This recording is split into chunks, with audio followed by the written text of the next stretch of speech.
এখানে কি হচ্ছে? ওই যে নকল logo sticker, made in India, made in Pakistan, Sadabahar, এগুলো বানিয়েছে যে উনি, এগুলো মার্কেটে ছড়াই গেছে অনেক, এগুলো নিয়ে অনেক ঝামেলা হচ্ছে।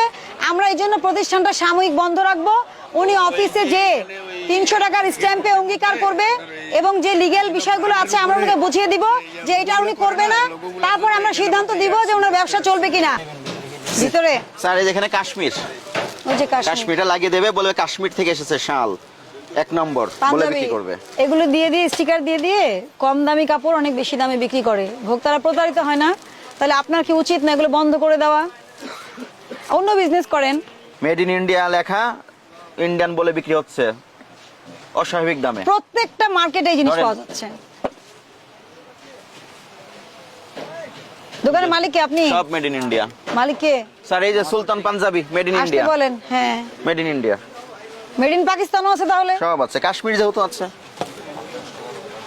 এটাতে জরিমানা হোক। এগুলো কত করে পয়সা, কত করে লাগে? 40 পয়সা। 40 পয়সায়, একেবারে 40 পয়সায় মেড ইন ইন্ডিয়া। প্রত্যেকটা মার্কেট থেকে আপনাদের বাজারের নামে, আপনাদের এই জায়গার নামে কমপ্লেইন আসছে। মেড ইন ইন্ডিয়া, এই যে এখানেই রাখছে তো সুলতান। মেড ইন ইন্ডিয়া কোথায় তৈরি হয়েছে বলেন তো? এগুলা তৈরি হয়েছে কোথায়? কারখানা কোথায়? নিজেদের কারখানা আছে? ভেরি গুড, আপনার কারখানাতে বন্ধ করতে হবে। কারখানা কোথায় আপনার? সাইনবোর্ড, যাত্রাবাড়ি সাইনবোর্ড, শনি ডাক্তার এদিকে, ওখান থেকে তৈরি করছেন মেড ইন ইন্ডিয়া। এই মেড ইন ইন্ডিয়া, এই ভাউচার, এটা খুঁজতে খুঁজতে তো আপনাদের এখানে আসছি। এগুলো ঢুকান, ভিতরে ঢুকান। H&M এর কি স্টিকার, ওরে বাবা, মনে হচ্ছে নেম প্লেট। আপনার নাম ছাপাই দিছে নাকি? নিয়ে যান ভিতরে সব। আপনারা যে কি করেন, এইটা আপনি ভাবতেছেন 40 পয়সায় বিক্রি করে দিয়ে আমার দায়িত্ব শেষ, কিন্তু এটা যে মার্কেটে কি পরিবেশ তৈরি করছে এটা তো আপনারা কেউ ভাবেন না। আপনার কত খরচ হয় তৈরি করতে? 60 পয়সা, 40 পয়সা খরচ হয়। আপনি বিক্রি করেন কত? বিক্রি করি 60 পয়সা। আর আপনার উৎপাদন খরচ কত?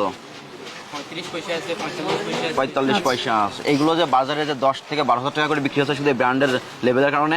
স্টিয়ারগুলো কার কাছে বিক্রি করেছেন? কাস্টমার আসলে কাস্টমার এখানে আছে না তথ্য? সাদাবাহার কোন দেশের 3 পিস? সাদাবাহার কোন দেশের? পাকিস্তানের 3 পিস না, এই যে এখান থেকে বিক্রি হয়েছে। এই সাদাবাহার কিভাবে বিক্রি হলো? বের করেন স্টিকার, সাদাবাহার স্টিকারটা বের করেন।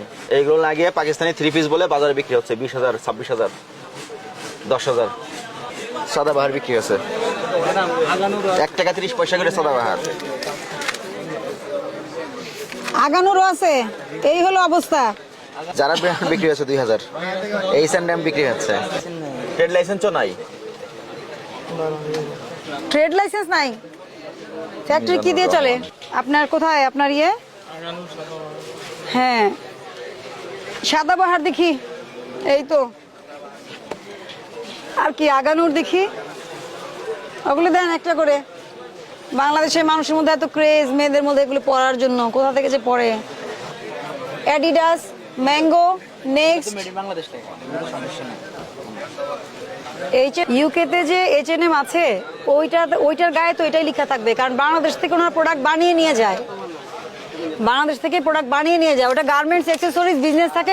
এটা ডিল করে কার সাথে?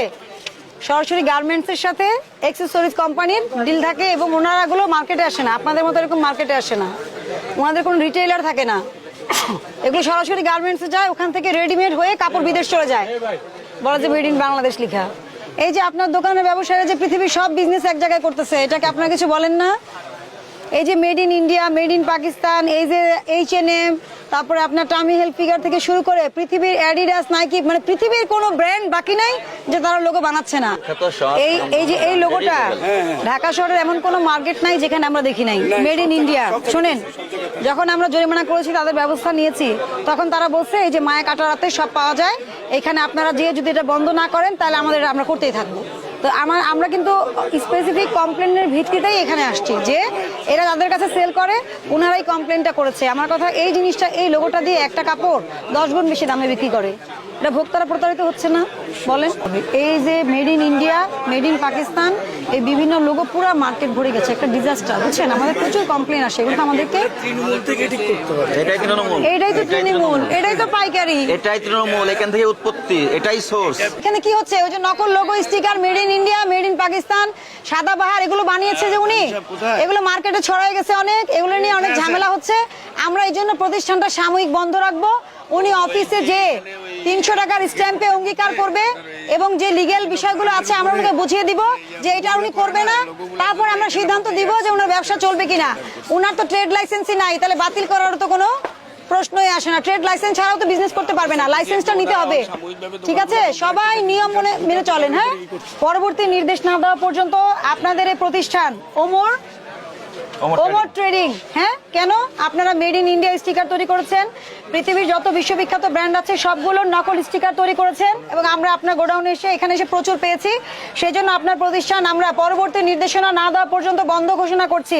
আপনি আমাদের অফিসে প্রয়োজনীয় ডকুমেন্ট সহ এবং আপনার লিগালি যতগুলো আপনি ডকুমেন্ট আপনি ফেস করতে চান, আপনার এই ব্যবসা চালাতে হলে ট্রেড লাইসেন্স করতে হবে, তারপর কি করতে হবে, এই সকল নকল পণ্য উৎপাদন বন্ধ করে দিতে হবে এবং আপনাকে 300 টাকার স্ট্যাম্পে মুচলেখা দিতে হবে। এই সকল কার্যক্রম করার পরে যদি আমরা মনে করি যে এই প্রতিষ্ঠান চালালে ভোক্তা অধিকার অরক্ষিত হবে না, ভোক্তা অধিকার ক্ষুণ্ণ হবে না, তাহলে আমরা এই প্রতিষ্ঠান খুলে দেব।